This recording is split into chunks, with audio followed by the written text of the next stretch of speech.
O Ateliê Urban Nomads começou por ser algo informal, no fundo. A ideia era que se tornasse numa plataforma para que diferentes pessoas pudessem vir a participar em projetos diferentes. O objetivo é sempre semelhante, que é apropriar e dinamizar espaços públicos, não só cá em Lisboa, mas noutros sítios, através de projetos ligados ao urbanismo, mas que vão buscar outras disciplinas, trabalhando quase sempre com crianças e com a população local, para então criar novos espaços temporários, normalmente que reabilitem e dinamizem partes da cidade. E a ideia é que possam sempre vir a ser recriados utilizando outras disciplinas, para que eu, por um lado, possa aprender com outras pessoas e para também que os projetos possam ser reinventados e que não tenham que seguir sempre uma estrutura muito rígida. E foi um pouco assim que surgiu o ateliê, e a ideia é que venha... O ideal seria que outras pessoas se juntassem mais permanentemente, mas na realidade a base sou eu, e consoante os projetos vão pessoas de várias áreas diferentes. Há cerca de 2 anos voltei para Lisboa e vim viver aqui para Alfama. E aos poucos fui-me apercebendo, passeando pelas ruas e ir conhecendo as pessoas, que havia um vasto conjunto de espaços subaproveitados, abandonados, onde de facto não se passa muita coisa. E quando eu cheguei a Lisboa, quando regressei, era inverno, de janeiro mais ou menos, em que não se passava nada nas ruas. E fez-me um pouco confusão a ver no fundo, tantos espaços que não estavam a ser aproveitados e tantas pessoas que acabavam por não usar o espaço público, que se calhar de outras formas, se fossem dinamizados, poderiam mesmo no inverno ser utilizados. E foi um pouco, e esse foi o início do projeto, sem que houvesse um projeto em si. Portanto, foi uma primeira observação de que haveria uma necessidade de algum tipo de intervenção.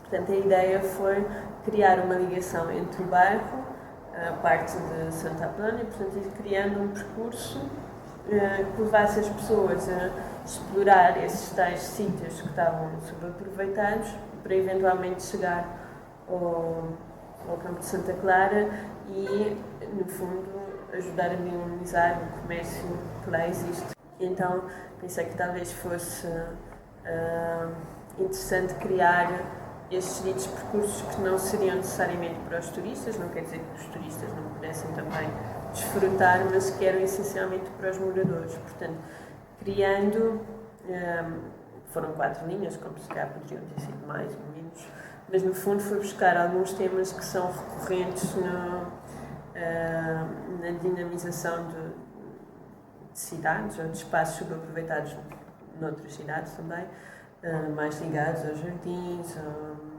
a espetáculos. Se bem que Lisboa há quase que uma saturação de espetáculos, mas são sempre... Portanto, a ideia em qualquer uma das linhas e qualquer um dos projetos que eu tento desenvolver é que as pessoas sejam as autoras do projeto. Portanto, não é consumirem mais um concerto ou mais uma peça de teatro, mas que sejam elas os atores e que sejam elas que construam os espaços onde vão ver essas tais atuações, mesmo que sejam amadores e que, no fundo, para que se incute algum sentido de responsabilidade e de preocupação, de manutenção.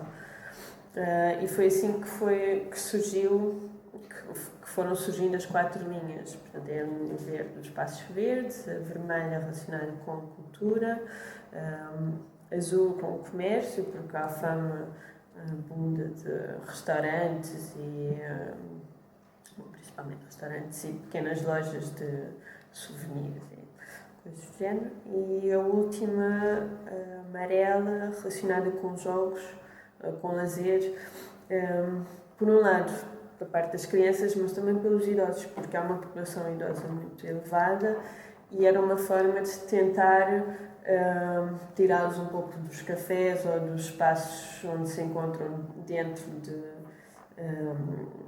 portas e trazê-los para a rua. Os parceiros foram principalmente juntas de freguesia locais, São Estevão, São Miguel e São Vicente, e escolas. A ideia era que cada parceiro se tornasse uma espécie de embaixador de cada linha. Portanto, eles iriam tratar da manutenção dos projetos, do projeto de cada linha, depois de ser terminada a instalação. A primeira parte do projeto foi mais baseada nas oficinas com as crianças e em aquilo que chamamos de dias de festa, que foram eventos no exterior para tentar envolver as pessoas na decisão de como é que as coisas iriam ser construídas. Depois foram feitas foram escolhidos 25 espaços diferentes pelo bairro para haver essas tipos de intervenções. Foram construídas pequenas maquetes e conseguimos reunir um grupo de construtores locais, portanto, de cá do bairro, que vieram